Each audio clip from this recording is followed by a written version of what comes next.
Barbara Williams. I'm a member of the League of Women Voters and in charge of voter services. First, I want to thank the candidates for East Penn School Board for coming tonight. And I also want to thank, I just got the name, the McCounty Borough and Karen Holt for providing this room and this facility for tonight's forum. And I want to thank the audience for coming and submitting questions for the candidates. Great. I'm going to go through the forum for this evening. Candidates did receive a letter, so they knew what the setup was going to be.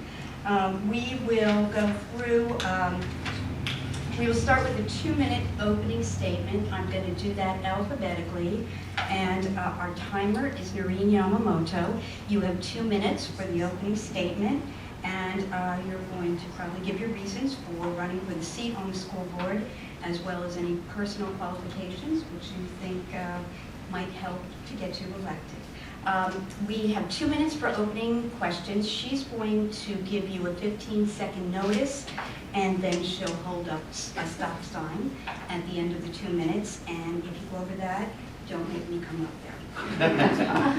Okay, and then thank you to the audience for the questions. They will have 1 minute to answer questions.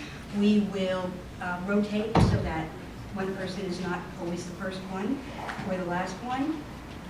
And then we will end with a 2-minute closing statement, and we'll do reverse order. So the last shall be first, the first shall be last. Okay, there are 3 candidates who could not be with us tonight, but they did send statements. So we're going to use that as their opening statement. And Pat, from the League of Women Voters, Pat Swan, will read the first candidate, Carol Allen's opening statement.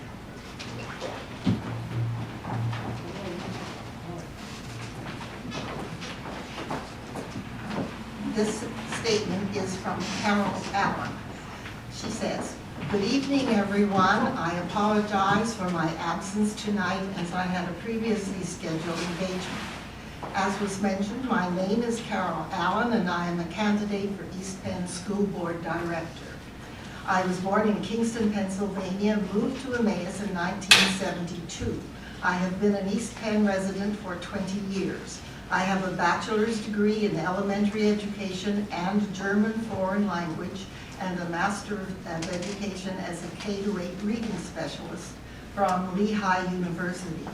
I have approximately 30 years of teaching experience in elementary, middle school, and college, most of that time spent as a public school teacher, and 10 years in the private sector.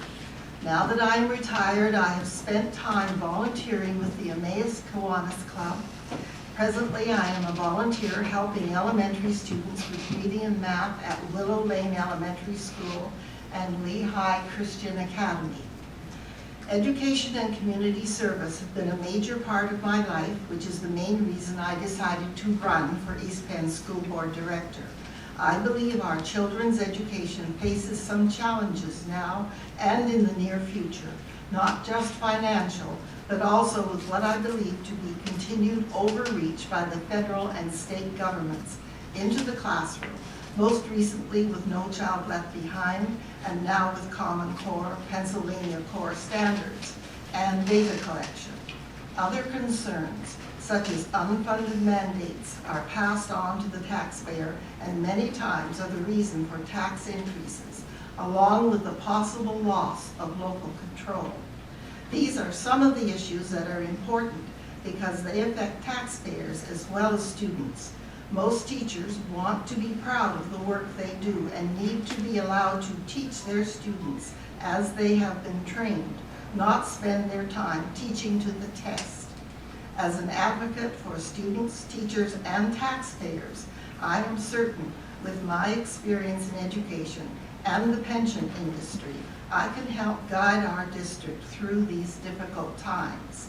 Again, I'm sorry I could not be here to answer your questions directly, but if you are interested in speaking with me, please contact me at my email address, carol, C-A-R-O-L, .216mw@gmail.com. Thank you for your time. I would appreciate your vote on Tuesday, May 19th. Thank you. It's Carol Allen. All right, next, Ken Walker. Hello, I would like to thank the League of Women Voters and East Penn Invested Citizens for hosting this opportunity for the school board candidates to meet and interact with the citizens of the East Penn School District. My name is Ken Bacher, and I'm currently Vice President of the school board, and I'm running for re-election to help ensure that East Penn will continue to supply an excellent, well-rounded education to the students of the district through still difficult economic times. My engineering background and calm, even-tempered approach to analysis and problem solving have served me well on the board and have helped me come up with innovative solutions that are both reasonable, practical, and are also fair. Through my 3 years on the board, I have actively participated on several committees and have attended school board workshops on budgeting, data analysis, collective bargaining, childhood development, and educational foundations to gain additional experience, training, and perspective to inform my decisions on the board. Outside of school board activities, I have served the community as a volunteer judge for regional science fair competitions. I'm a multi-gallon blood donor and sing tenor in my church choir. I also have 17 years experience as an engineering manager at 2 high-tech companies in the Lehigh Valley, and have found this business experience to be invaluable to my work on the school board. If re-elected to the board, I will continue my commitment to sound educational policies to foster a well-rounded education for all the students of the district, fiscal discipline and long-term planning, and open communication. I'm looking forward to your support in the primary on May 19th. Thank you. Thank you, Ken. All right, and next Pat will read a statement from Charles Ballard.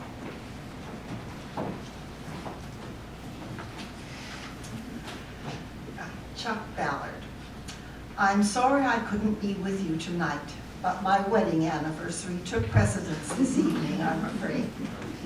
In my nearly 20 years of volunteering as a school director in East Penn, I have never seen such challenging times facing public education as we have today.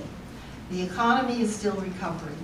The state legislature is dithering over how to deal with the pension crisis they created, the lack of a fair formula for funding Pennsylvania schools, and how to deal with property tax reform. And worst of all, there are forces out there trying to turn public education into a private profit center.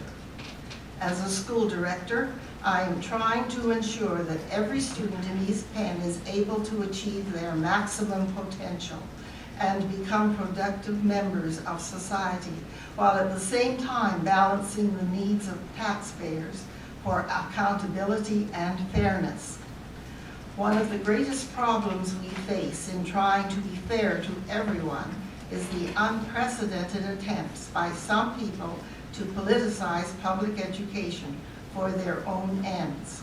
I urge you to listen closely to candidates for school boards and to try and determine whether or not their goals are for the improvement of public education or merely to obtain a pulpit to publicly expound their political beliefs. I have appreciated the support of the public over the past 20 years, and I pledge to continue to fight for excellence in public education in East Penn. I would appreciate your continued support on May 19th. Chuck Ballard. Okay, next is Paul Champagne. Thank you. Good evening. My name is Paul Champagne. First, I would like to start by thanking the League of Women Voters and EPIC for hosting this candidate forum. I would also like to thank members of the public for attending tonight. I view voter participation in the electoral process as extremely important.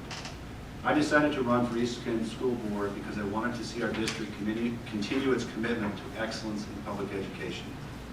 My family and I have been residents of Lower McCungie Township for more than 10 years.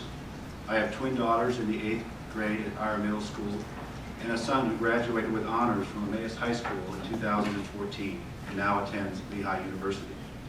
We feel very fortunate to be part of a community that places such a high value on education and provides for first-class public schools.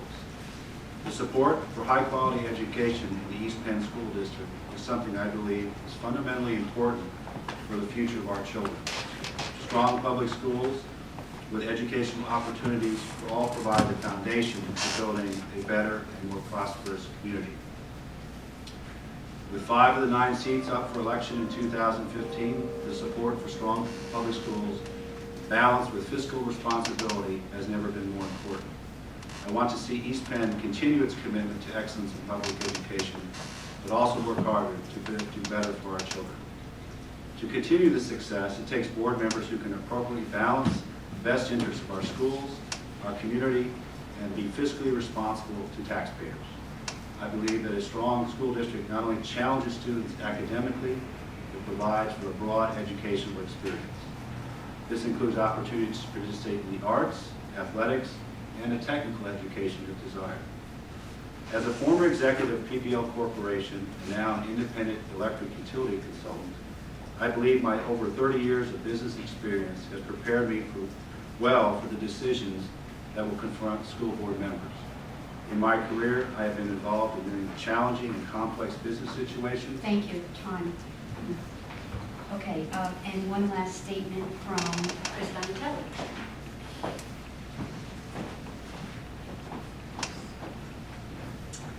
Chris Donatelli. I have been involved in community service in one way or another for the better part of my life. Quality education is a part of that and is the main reason I decided to run for East Penn School Board Director. No Child Left Behind, PSSA exams, and now the Common Core State Standards initiative hamper teachers' ability to deliver dynamic lessons and ultimately hurt students. Public involvement at the school board level is an essential component to sending that message to state and federal legislators. I want to be a pathway for information. Quality education can be achieved without continuous tax increases and cuts to programs. Proper oversight and a desire to dig deep can reduce expenses and waste. For a school board director, it is important to make sure the employees of the school district will continuously work to create an environment conducive to all children getting an equal educational opportunity. I am certain my experience and concern for improved education can help to guide our district towards a better balance between community and those serving it. Again, I regret I could not be here to answer your questions directly. Please feel free to contact me at 484-707-8632. Kind regards, Chris Donatelli, candidate for school board director. All right, and last opening statement by Mathis. Rich Mathis. Mathis. Hi. Thank you for inviting me here tonight, getting a chance to speak to everyone here. This is the first time I'm running for any type of public office, and I really look forward to this challenge for East Penn School. Now, what I really like about East Penn, and my son is a freshman in the school, is that's a very good school. And all of us as taxpayers, residents of Lower Country, and the teachers who are both the school district should be proud of the success they've had in East Penn. I think it's a great school, great opportunities for the students that go there. And my goal is to be, as a school board member, to maintain that for future kids that are going to the school.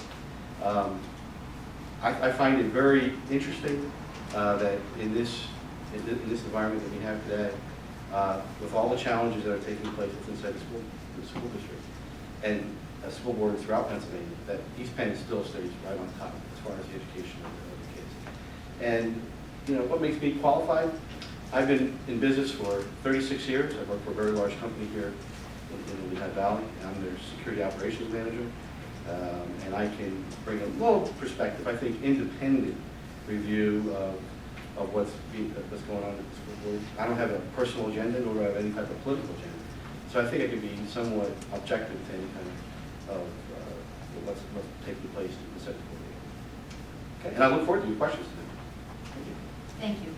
And Wally Banovsky, is not here this evening, and that is the 7th of the candidates running for East Penn School Board. Okay, we're going to start with the question and answer period, and again, we have 1 minute to answer the question. We're going to start with Paul. Question number 1, regarding your priorities, how will you help to maintain and maximize those priorities should you be elected? Well, again, I view quality education, the commitment to the excellence that the school district has had is uppermost. And in doing so, I think, is really looking at how the administration really manages the district and does oversight of the various schools, as well as the curriculum that is being taught to our children. I think they have, in my opinion, done a very good job of managing both elements of the district, and I think the continued success of the district will depend on how the board interacts with the administration. Richard? Well, the way I look at it, what I would certainly want to focus in on are the children getting what they need in the school. And first of all, we want to look at, do they have all the tools necessary to succeed in the future? And where the rubber meets the road is our teachers. We want to have excellent teachers teaching our kids, and then finally, a very administration that cares about how that all interacts. Part of the school board member, being a school board member, is to look at all those areas, and if there's changes that need to be made, we be able to stand up and make those changes if they happen. Thank you.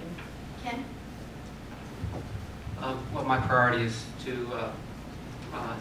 for the excellent education in the district, and I think key to that is working closely as a team with the administration to support things, to support programs, and to support initiatives that do that improve the quality of the education for our kids.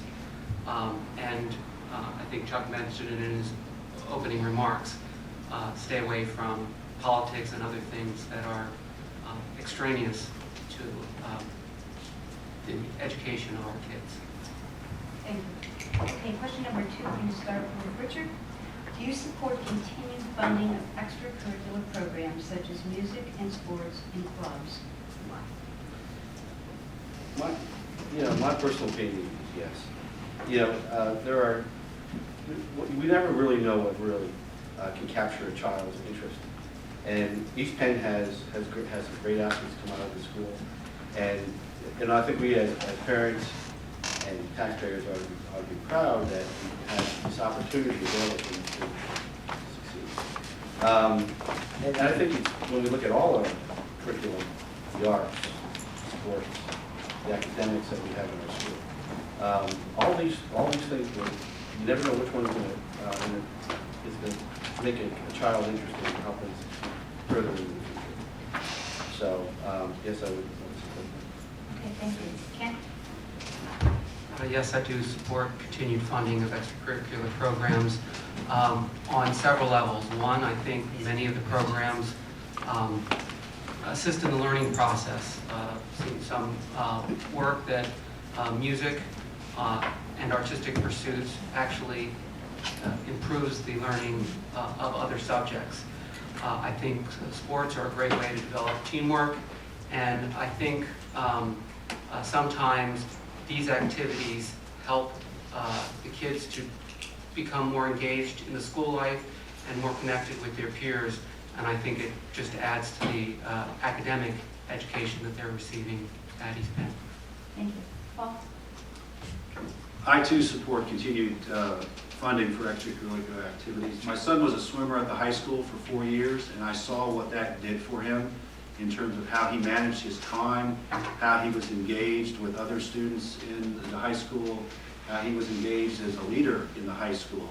And I think it's important that you give all of the kids opportunities, whether it be in athletics, music, the arts, to participate in those kind of activities that they really love, because I think learning is not just about what you learn, out of a textbook, but also learning about how you see life and what you think can really benefit you in the long term with some of these extracurricular activities.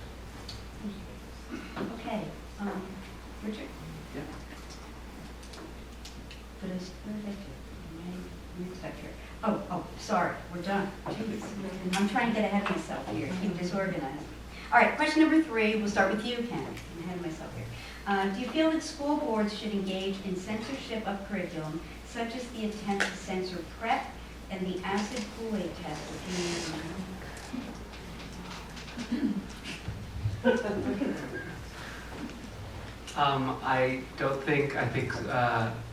I think schools are a place of learning and being exposed to ideas, so I do not think school boards should be censoring things that have educational value. And I think several people several students and parents spoke about the educational value of these books, and I don't think they should be censored by the school board. Thank you. Paul? I don't believe that school board members should be involved in the censorship of material. I think the administration obviously helps select that material with input from the teachers. I think it's important to give our children an exposure to different things. So I don't think it's the proper place for school board members to necessarily get involved in the censorship of what, the administration and some of the professionals that the administration hires to look at different materials. Thank you. Richard? Yeah, I agree with my fellow candidates that we should not be, as school board members, into the censorship. Again, we have professionals that teach our children, and I think we should look for them for that type of guidance. Thank you. Okay, question number 4, we'll start with you, Paul. Please identify an issue that the board addressed in the last 2 years where your view differed from the majority of the school board. Explain why. I think one of the issues that's being debated now that is still open for debate is the student resource officer. I think that's an issue that has been up, in front of the board on a number of occasions, as I understand it. And I'm not sure I support that issue at this point. I think the schools have demonstrated their ability to have a safe environment for our children, and I think it's important to look at issues like that in depth. So that's a recent issue that's been debated by the board, and I think it's one that I think is going to still be up for debate for some time. And I don't necessarily, the administration was supportive of that issue. They made a very strong, compelling case for that issue, but I'm not sure I would support it at this point. Thank you. Richard?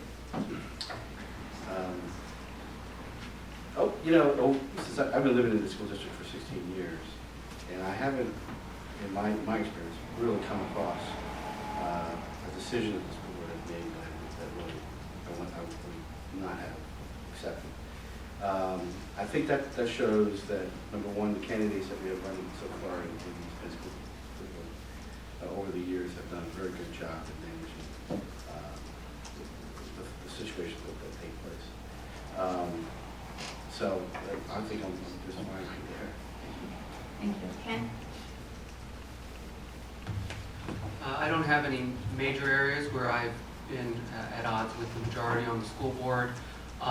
One thing that we have discussed is possible changes to our method of public input at our meetings, and I have had a sort of disagreements with perhaps maybe there is room to make some changes there, but I certainly understand the position of people that don't want to make changes, and they have very valid reasons and for feeling that, and we haven't come up with a solution that addresses those reasons that allows for change. And so that hasn't changed, but it's an area where I've expressed opinions that are at odds with the majority.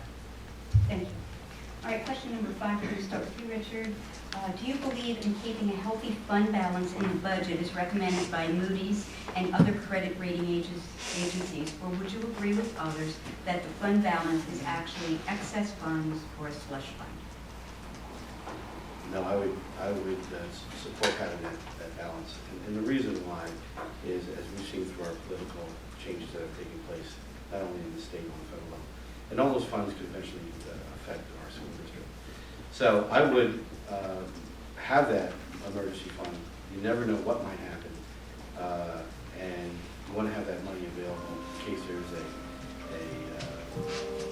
situation where maybe one of the facilities or such, and there's some funding problems. You need to always have that rainy day fund. There's a good commercial out there. You ever see that? Some of you watch that commercial where they put up green stickers and blue stickers, and people always want to think things are great and they go forward. But then in reality, there's life and balance, 50-50. Sometimes it's good times. But it's good to have this that money there in the emergency fund, just to keep things balanced. Ken? I believe we should have a healthy fund balance in the district. Actually, Chuck has presented information from well-respected sources that our fund balance is perhaps not as large as it should be for a government of our size. On the other hand, we do realize, I think that the looking forward at the budget, that there's probably going to be some relief on budgetary pressures in about 3 years. And so we're in the mode of trying to decide whether we're going to be spending down the fund balance. We have spent it down modestly in the last couple years, and that's one of the issues we're discussing this year in more detail about what is a prudent level to spend it down in acknowledgement that there are unexpected things coming, and what is not. And so I think that's something that's important to be disciplined and look at the long-term Thank you. future of the district. Okay, and Paul? I think having a healthy fund balance is just good business practice. I think it's a prudent budgeting tool to ensure that you can plan for the unknowns.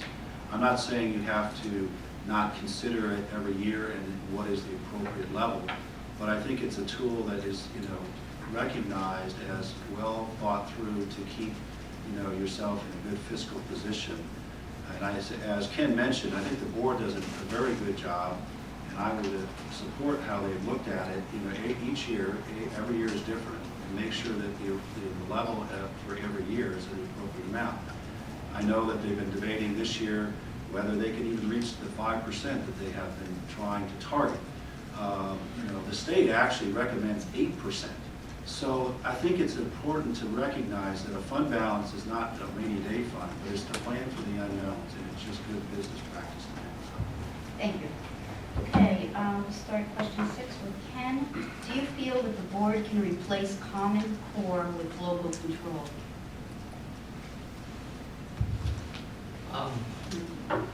Well, it's sort of a confusing question because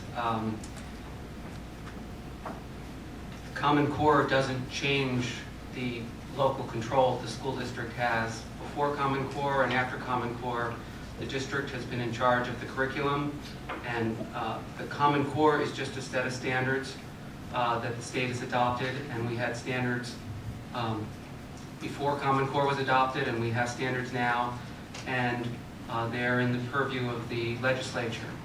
So it's sort of a iffy questionable premise. I do think there are things that we need to look at. There are valid concerns to be discussed on Common Core, but I don't really view that as a question of changing local control. Thank you, Paul? As Mr. Bacher mentioned, the district has always maintained control of the curriculum. The state went through a period where they adopted Common Core and believed in Common Core. Governor Corbett then moved away from that. The state has adopted its own set of standards, PA core standards. So those standards are there to obviously support the achievement that we believe our students should make through the schools.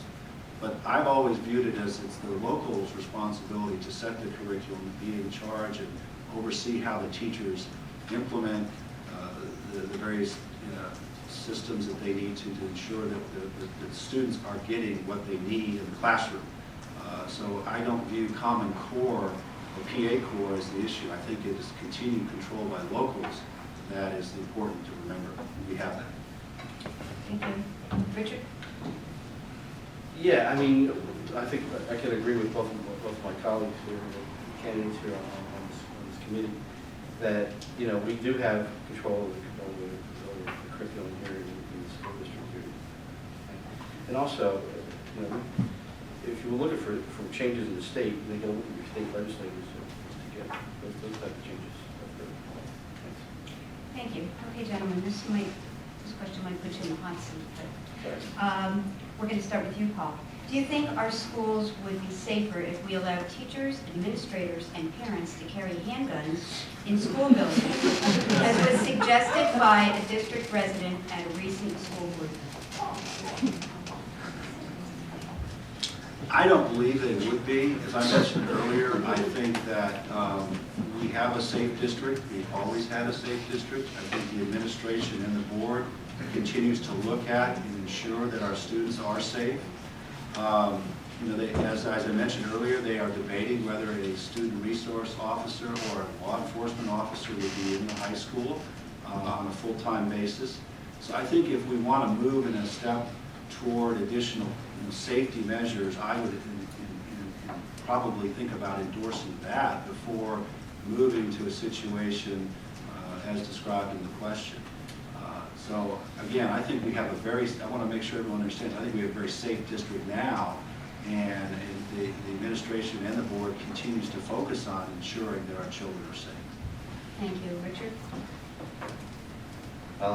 This is kind of right up my line. I've been doing this for 36 years in the security operations for our province. And I can say that over the years, when I first started, the security climate has changed. And it's important that we always try to stay one step ahead. You know, I think as Paul has mentioned, we do have a very safe school district, but it's important that we stay ahead of the game. And, you know, we've got access control systems, camera systems, et cetera, at the school district. And we want to continue to move forward and always be ahead of any types of school district threats. And at this point, I would not endorse having weapons in the school at all. I would we want to prevent that from even occurring at all at those conditions early on. So early intervention is what I'm all for. And that's working very closely with law enforcement officials here in the East End and through the state. But we also want to make sure that we have awareness for all of our teachers and students that if they hear something, you heard the phrase, say something, and that goes a long way. Unfortunately, we never want to have a situation that is taking place at other school districts around the country. It's important that we have necessary prevention measures. Thank you. Thank you. Ken? Can you repeat the question? It was Sure. Who carrying guns in? Do you think our schools would be safer if we allowed teachers, administrators, and parents to carry handguns in school buildings, as was suggested by a district resident at a recent board meeting? No, I don't think that the schools would be safer. This is nothing against parents and other people carrying guns, but I don't think they have the training required. If we thought, as a school board, if we thought that it was necessary to have someone carry a gun in the schools, I agree with Mr. Champagne that I think it would be more appropriate to have a school resource officer or a school police officer carrying a gun, someone who's received special training to do so in a school surrounding. Thank you. All right, Rich, we'll start question number 8 with you. Should the district move to all-day kindergarten? Well, you know, that's something that I would like to hear more from the parents and from the administration so that we can make, so I can make, and help make a decision, because I really would want to hear from the parents and hear what they have to say about that, and whether they think that's something that's valid for their children. You know, and then also, you know, from the administration and how we would manage through that. But I would reserve that until I found more information about that particular topic.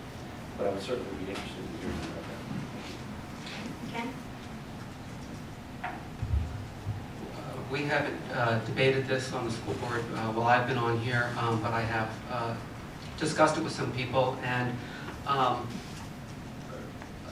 earlier I would have thought, oh, taken it as given that, oh, that would be better educationally, but it's very expensive and can we afford it? But I did have a opportunity recently to talk with someone who is involved with teacher training, and I'm not so sure that that is necessarily, at that age, it's necessarily educationally the best, superior. So I would like to understand the research on the topic more before coming to the conclusion that that is the best way to go. And then if we decided it was the best way to go, we'd have to figure out how to fund it. Thank you. Bob? I think it's something I need to do more fact-finding on before I could offer an opinion on this. I just don't have a good sense of what the pros and cons of all-day kindergarten would be versus the current environment that our students are facing.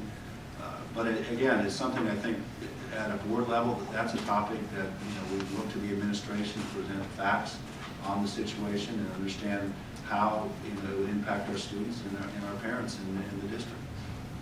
Okay, thank you. Ken, we'll start with you with question number 9.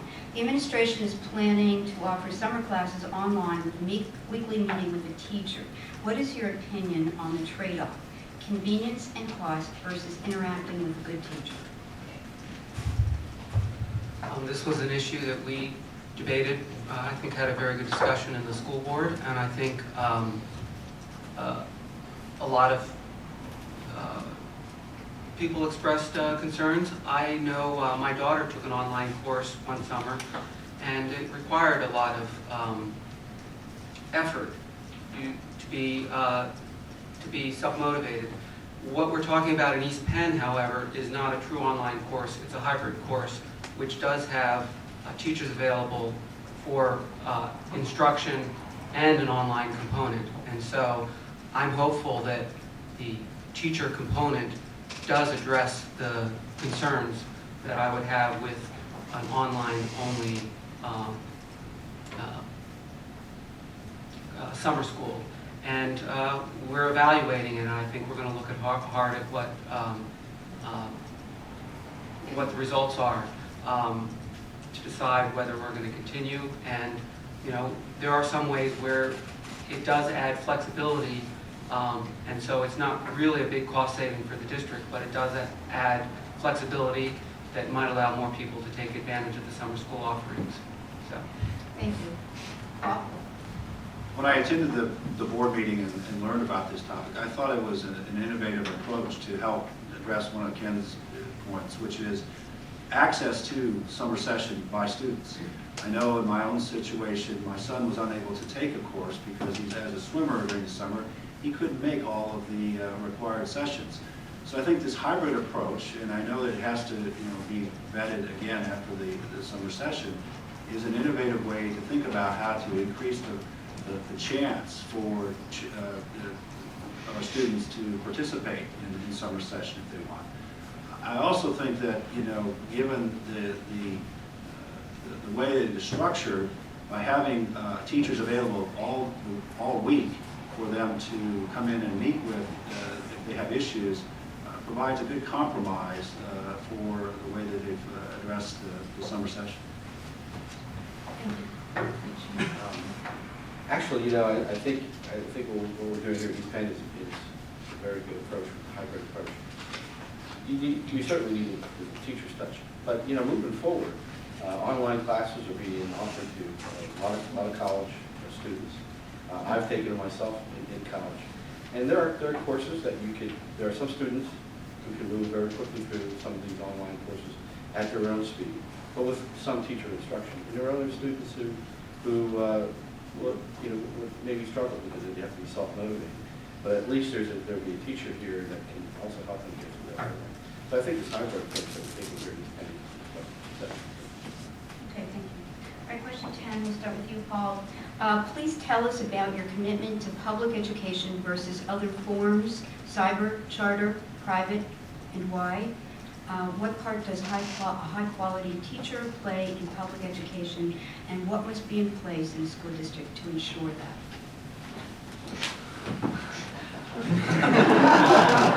The question. Let's do the first part. Please tell us about your commitment to public education versus other forms, charter schools, cyber schools, private, and why.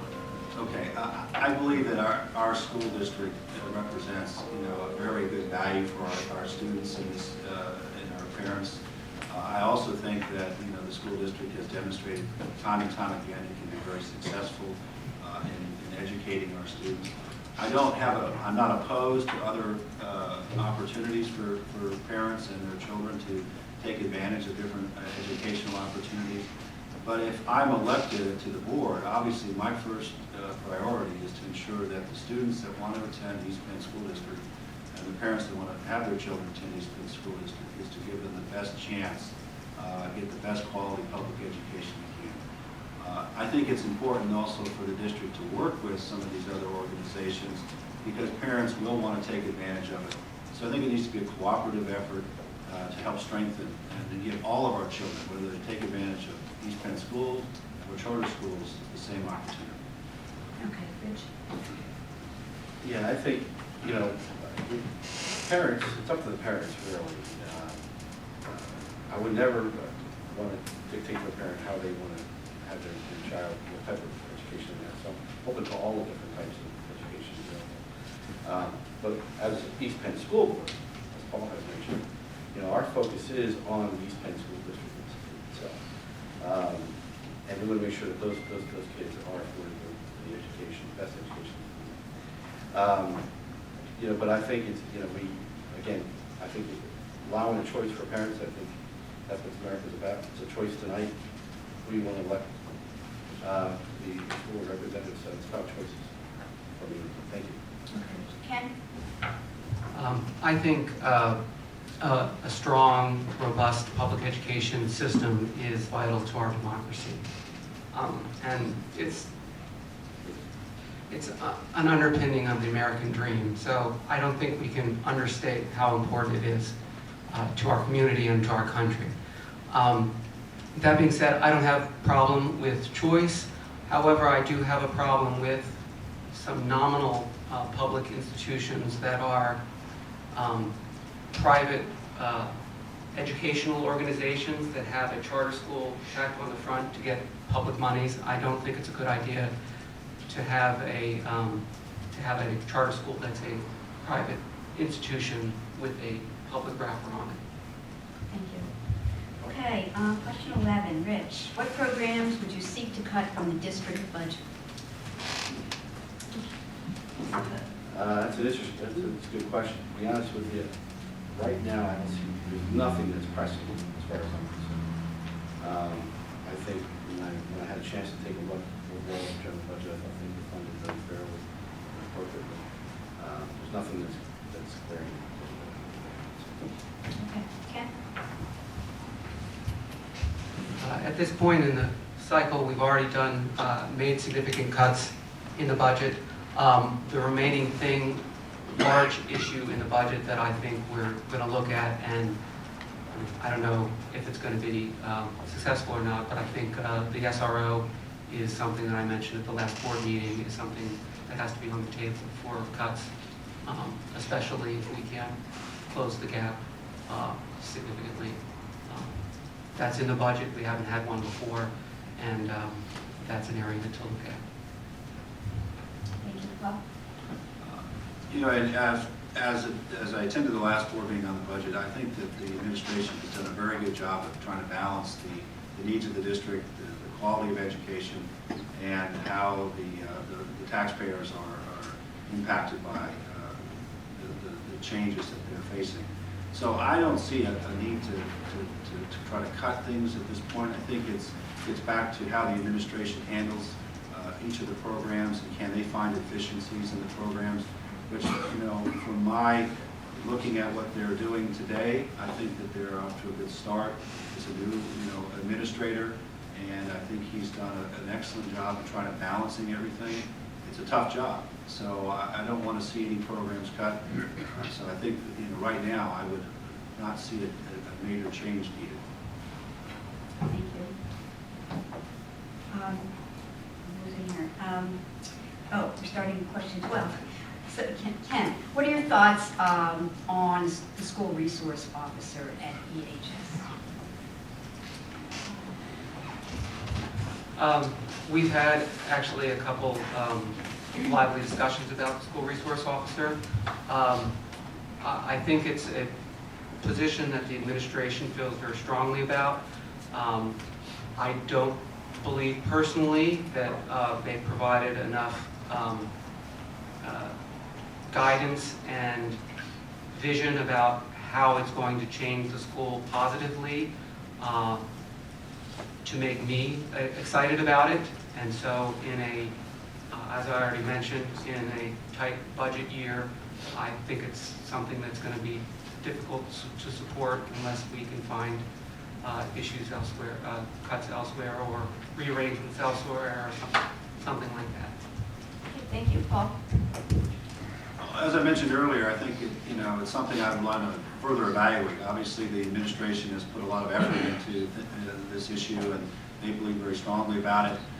But it's something that obviously needs further investigation from my perspective before I can say whether it's an appropriate thing to do or not.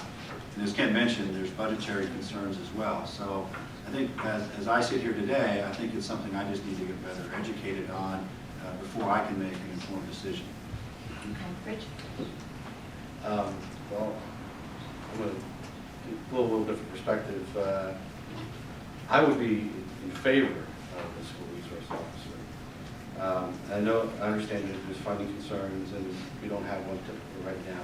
But I think we would need to look at it a little bit further, get a little bit more information, maybe plan for it in the near future. And the reason why is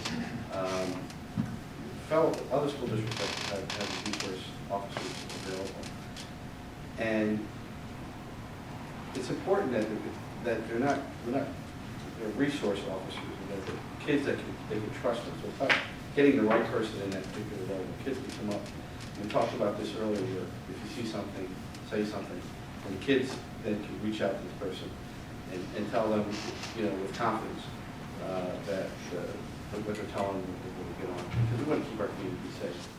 And kids know a lot more information than sometimes adults do. I have a freshman in high school. You're right about that. Okay, next question goes to you, Paul. Harrisburg hands school boards many expense mandates. What state mandates would you seek to end or change?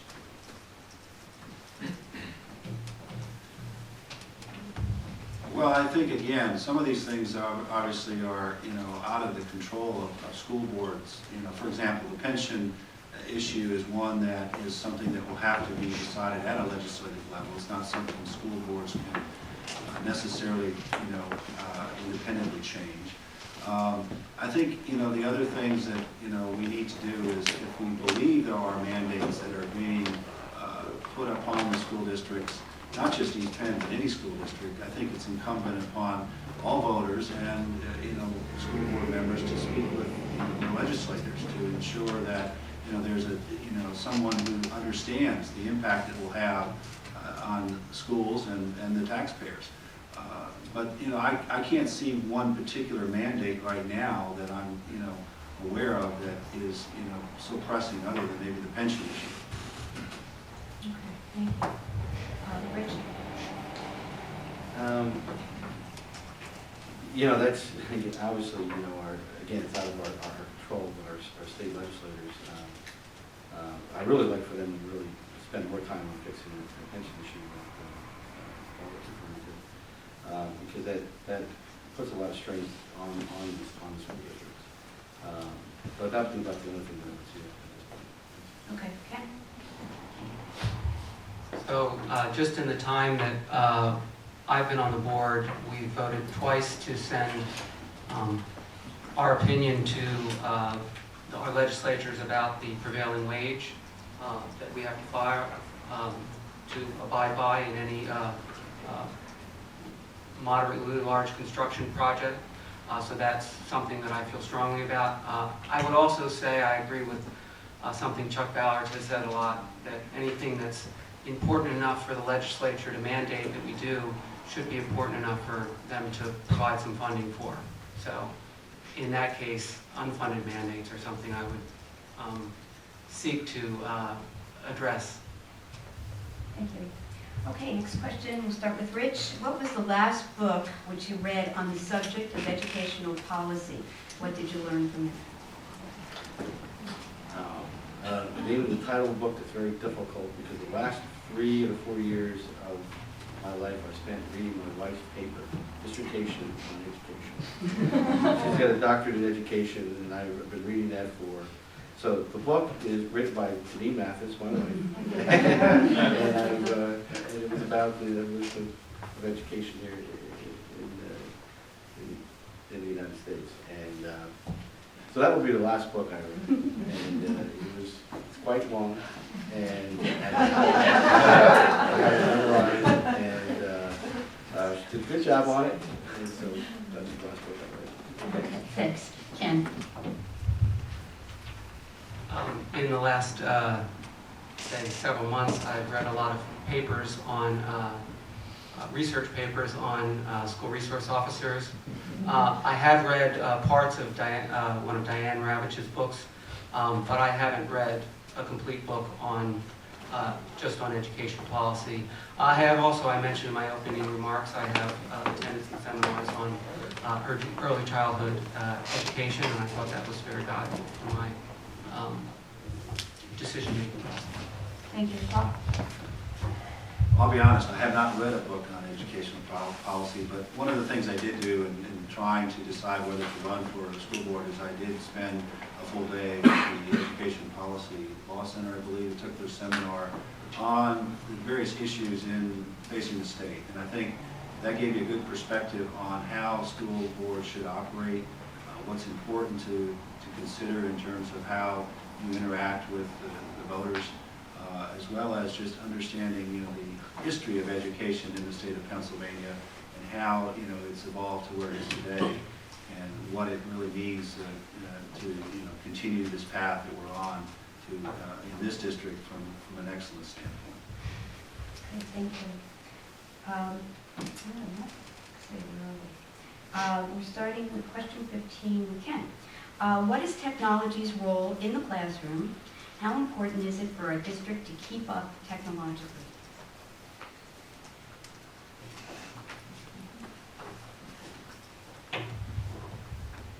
I think as time goes on, we're finding more and more innovative ways to use technology in the classroom. I remember when I was, before I got elected, the year before I got elected, there was a presentation that kids in the advanced language classes were, I don't know if it was Skype or something like Skype, but they were able to interact with students in foreign countries in the language they were learning. And I thought that was a great use of technology. My daughter was involved in a bring your own device pilot project in one of her classes. And so I can't even remember, we've had presentations on ways that they're going to be incorporating technology, other ways they're going to be incorporating technology. And I think, as better and better technology becomes available, I think it's a valuable thing to include in the classroom as a program. Okay, thank you. Paul? My daughter's had the experience of being, I think, one of the first classes to have at the New Willow Elementary School. I think it was Apple had donated a number of computers and things. And so I found that to be a very interesting method to kind of get kids involved in understanding technology, getting them to understand what it can do for them from an educational standpoint. But I also believe that as we, as a society, just move forward, technology is everywhere. And we need to get our students the opportunity to be exposed to different technologies in the classroom as well as outside of the classroom. It's important that they have the ability to communicate with their peers as well as be prepared for the next level. As my son is seen at Lehigh, they rely on technology every day, and I think it's important that we give our children the same opportunities. Thank you. Rich? Yes, I agree. Technology is here to stay. It's not going to get better and quicker. Who would believe a few years ago that with just the iPhone that you have today can do so much for in a little bit of time. Just this little device right here. So going down the road, there's going to be all types of technology that kids are going to use. So my son, who's in ninth grade, loves technology. He finds it quite exciting, and I think other children too. Anybody who younger kids, they love their technology as well.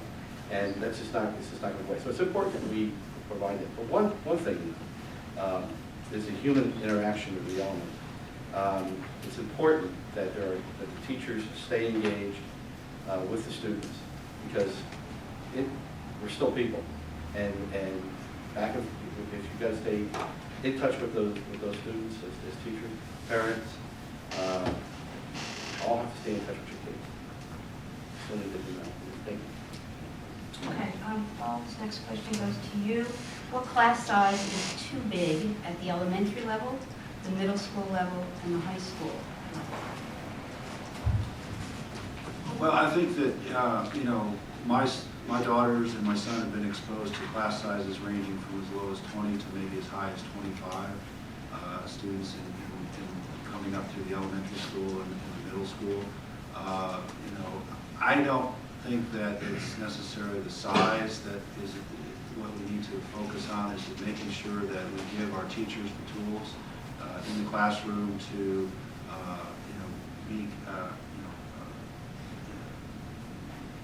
be able to handle all of the kids that they have, no matter if it's 20, 25, or even a smaller number of students for that matter. So I think it's important to just make sure that we give our teachers the tools they need, the support they need to handle all their students, because I know there are special needs students as well as students who don't need special requirements in the classroom. So I think it's really up to the principals and the administration to look at that and decide what makes sense. Okay, Rich? I give the elementary teachers a lot of respect. Put in a classroom with a bunch of kids, they're really, listen, I had one so I can only imagine with 25 kids in the but as Paul mentioned, it's important that, again, we look to our administrators to provide us what they think is really looking at their guidance as professionals and looking at what the numbers should really be for students. But it's important that kids coming into leaving their home, coming into school for the first time, and they have a positive experience will carry them through the rest of their school years and on. So I look at that as a very important area. Okay, Ken? I do believe that class size matters to educational outcomes, especially at the youngest the youngest ages. However, I think it's very difficult to come up with a one-size-fits-all, this is too big and this is acceptable, because a lot of things influence the outcomes. Having aides, having a great teacher can influence it. So I think it's something we look at very carefully, and we need to consider on a case-by-case basis. But I don't have firm numbers for each level of what is too big and what's acceptable. Okay. Thank you. Rich, do you feel that the charter school funding formula needs to be adjusted in Pennsylvania? Right now, what I've read so far on that topic, I would need to have more information on it to make a decision. Right now, though, I think I think they made an attempt to fairly fund it. So I'm kind of okay with it right now, but I think I need to find out more information for charter school. Unfortunately, I don't have a better answer. Okay, thank you. Ken? I do think the charter school funding formula needs to be adjusted, and I think that was the outcome of a legislative or a committee that looked into the issue, and I think especially in the area of cyber charter funding, I think it's well documented that the cyber charter schools take in a lot more money than's required to educate the kids, and that puts other public schools at a disadvantage. So I think for starters, they could take the recommendation of, the legislature could take the recommendation of their committee looking into charter school funding. Thank you. Paul? I would concur with the other candidates that we do need to revisit and think about how cyber schools are funded, especially whether there is an adequate amount of money that is already being spent on them or in excess in some cases. I'm not as concerned about what is let's say the bricks and mortar charter schools, but I do think that the cyber charters are an area of concern that needs to be further investigated. Thank you. All right, Ken's question goes to you. Do you believe it is important to keep in close contact with municipalities in a district such as Lower Macungie Township? Please explain your answer.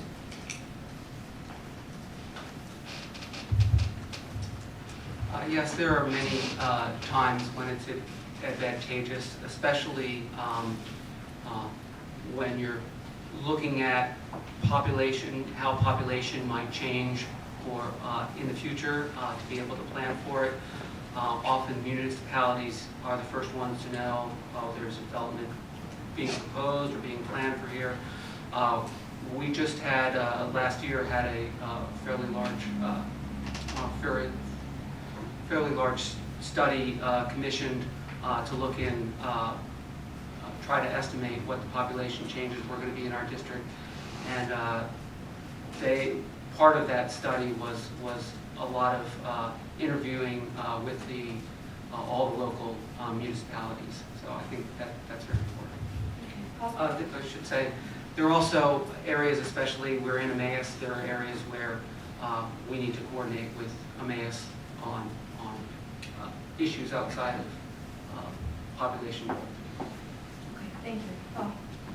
I think it's important just to have good relationships with all the local agencies and other government agencies. It's important that we establish that, so that there are things like Ken mentioned where the growth patterns changing, whether there are emergency issues that you need to deal with, safety concerns, ensuring that you're aware of issues that they are getting from their constituents. So I think just having a good working relationship is important, not necessarily to be reactive to situations, but be proactive and just establishing those working relationships so when issues do come up, you can address them. Okay, great. Yeah, and I agree as well with fellow candidates. Having a great working relationship is important. I mean, it's one community, and we all live in it, so we want to make sure that we're all kind of working together if we can. Thank you. Okay, Paul, this question goes to you. Do you approve of the East Penn School District Administration burying hazardous waste at West Coastville Elementary? And why would you not pursue legal action to recoup the funds spent and have it repaid to the student funds? Well, first, I don't know enough about the situation to offer an opinion. It's not something that, being not part of the board, you really don't have all the facts. And I think it's important, before I can offer an opinion, or anybody can offer an opinion, that you have all the facts in front of you. So this is an issue that if the facts were to suggest something that was inappropriate, then it should be dealt with. But until I, or anyone is properly apprised of everything and understands the facts, you can't really make a decision on whether it was illegal or not. Yeah, again, this is my first campaign. I'm aware of that situation, but again, I don't have any facts on it, except for what I read in the paper. So it's important that we would, before any type of decision be made, all the facts are clearly stated. So again, I would go down. Okay. Ken? disagree with the premise of the question. I don't think that while I know the administration did not bury hazardous waste on the school property, and in fact, when they became aware of it, the first thing they did was inform the board and the authority, and we discussed it in a public meeting and remedied the situation. I know that the school district has provided the information they have to authorities with jurisdiction over things like this, and no authorities with jurisdiction have chosen to investigate the matter further.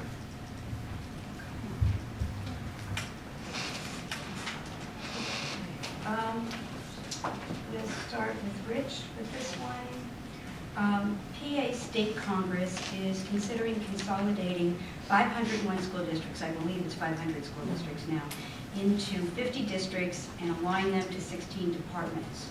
Your school boards will be dissolved and will be run by a manager. How do you feel about this, and how would you handle it? Personal opinion, I think having an independent school district where you work brings a lot of advantages.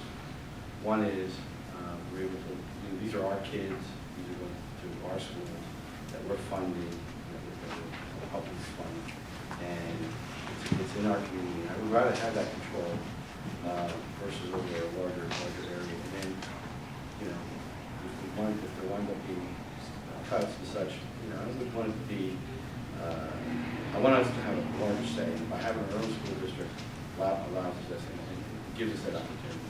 So I would be in favor. Okay, Ken? I think it's hard to say concretely without seeing such a proposal, but East Penn is already a fairly large school district, and so I would question whether you could, in effect, make districts 10 times larger and not run into some issues. So I think there would be a lot of scrutiny to such a proposal, and I'll just leave it at that without something more concrete to discuss in detail. Paul? Yeah, I don't see, at this point, enough information about how that proposal could work. So before I could render an opinion on that, I would need to really have more facts. And as Ken mentioned, size of the school district is important, and making sure that you get the right balance for your students and your taxpayers. So something I just think is maybe a little premature. Okay.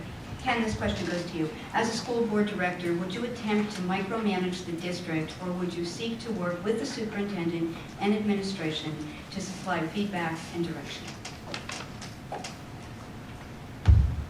I think it's important to understand the role of a school director. And one of the major distinctions is policy versus administration. And as a school board, you set policy, and you hire professionals to administer the day-to-day activities of the school district.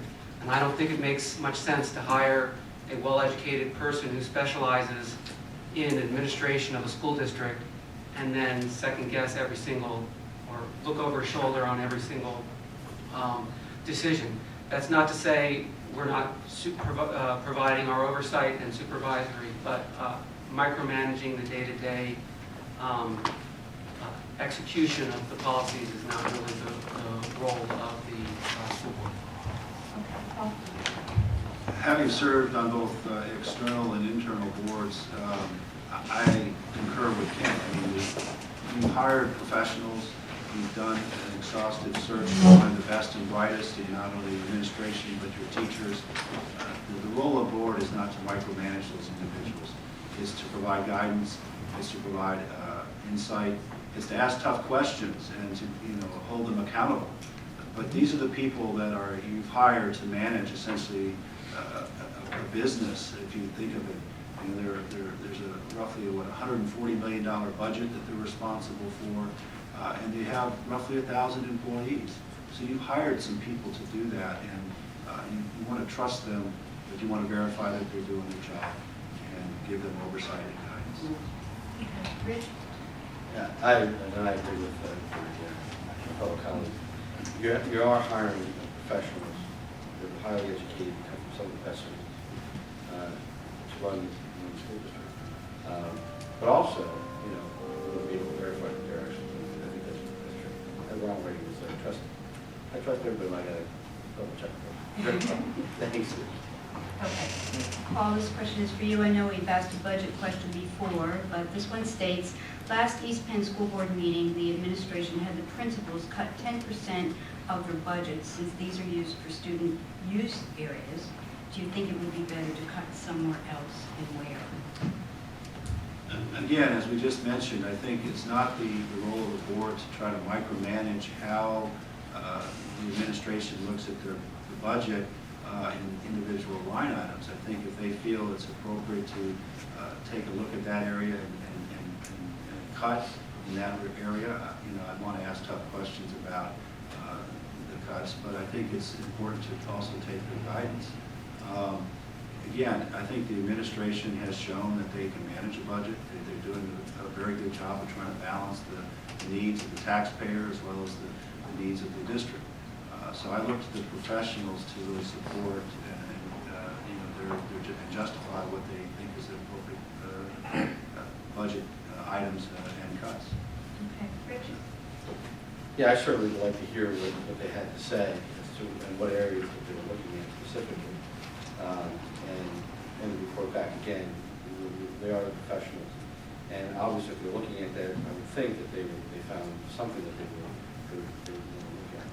But also, I would think that it's important to report back to the school board because it might be something that we do not want to try, and maybe we look at other areas. So again, it's what are they really looking to do? Okay, Ken? I think in general, we trust the administration to provide educational guidance and at least on what is required for the education of the kids. However, we have a lot of different perspectives on the board right now, and one of the other board directors was looking into this issue exactly and wanted some examples of what is being cut. And the purpose is so we can make sort of, do we agree with the decision, not necessarily the decision making, but do we agree that yes, this was something that can be cut without harming the educational mission of the district. And so the administration will be providing some examples for us to make a better decision. Okay, thank you. All right, we really put you through the paces, guys. So one last question, and this question is probably a good segue into your closing statement. What are the benefits, and we'll start with Rich, what are the benefits of a strong public educational system to the greater community? I think, you know, it's really, I've been, like I said, in business for 36 years, it's constantly changing. So it's important that we give our students the opportunity, the best opportunity they have to succeed in life, and a level playing field.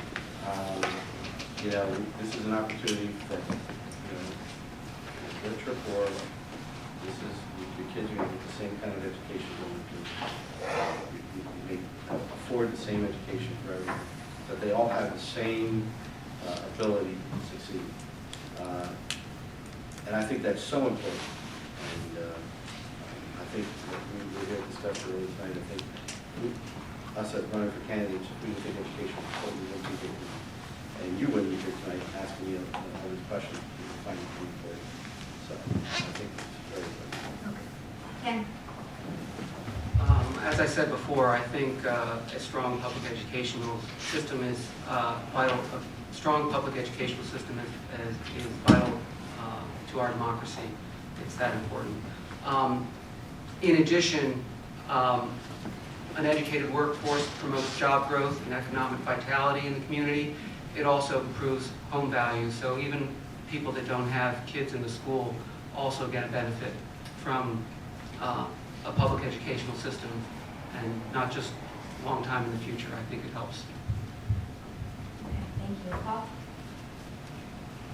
I think it's a foundation of what this, country was based on, which is giving everyone an equal opportunity to succeed. And I think a strong public school system provides that kind of level playing field for ourselves, and it gives us a chance to really help everyone get to a point where they can hopefully succeed in the next step of their life. As it also is demonstrated, I think, time and time again, good schools promote growth. And, as you can see, this community, I think, is very prosperous because it has a strong public school system. So to continue that, I think, is really important, and to continue to give the kids an opportunity to really push themselves and to work hard to be prepared for that next step is very important. As we mentioned, an educated workforce is really what we need in this country, and it does help provide the next set of leaders in this country. Thank you very much. Okay, it's time for closing statements. You'll have 2 minutes to make your closing statement, and we'll start with you, Rich. Well, it's election time on May 19th. If I did a good job here tonight, and got your vote for you on the 19th, I want to say thank you. But I would think that I would bring to the school board a different objective, because I have nothing personal, no personal objective or political agenda or anything like that. I'll be able to look at things objectively, and with my business experience in the past, I think we would be great. Obviously, fiscal responsibility to the East Penn School Board. And so if I did well, vote for me on the 19th. Thanks. Thank you. Ken? The East Penn School District has been highlighted by an independent research organization as a district that provides an excellent value to their taxpayers. We're consistently in the top third of districts in the state of Pennsylvania on educational academic achievement, and in the bottom third on spending. And that adds up to a great value. This performance comes from electing candidates to the school board who have a strong commitment to the community and to public education itself. I'm glad that you're here today and to learn more about the candidates, and I look forward to your support in the primary on the 19th. Actually, I hope to support all three of us in the primary on the 19th. I'm also happy to answer any questions you have after the event, if you didn't get a chance to ask. Thank you. Paul? First of all, I'd like to thank the League of Women Voters and EPIC and everyone here for attending tonight. I found this very interesting and informative. The questions were tough, but I thought they were very good questions. Again, I'd like to reiterate my commitment to East Penn School District. We have 3 children in this district. When I moved here, this district was highly recommended. I can see why. The education they have received has been superior. The opportunities they've had in the schools have been fantastic. I think my business experience, as I mentioned in the opening remarks, can add value to the school board. Again, I look at trying to balance the needs of the school district, the parents, the teachers, the kids, with the taxpayers who are funding this district. So I appreciate your time, and I hope I can get your support on the 19th. Thank you very much. Okay, a couple notes of business that I have as far as election news. This Thursday, May 7th, the Voters Guide will appear in the Morning Call. We have been very good about printing that for us. Thanks to Ms. Wands, who get it together and help distribute. The last day to apply for an absentee ballot, if you know of anyone that may need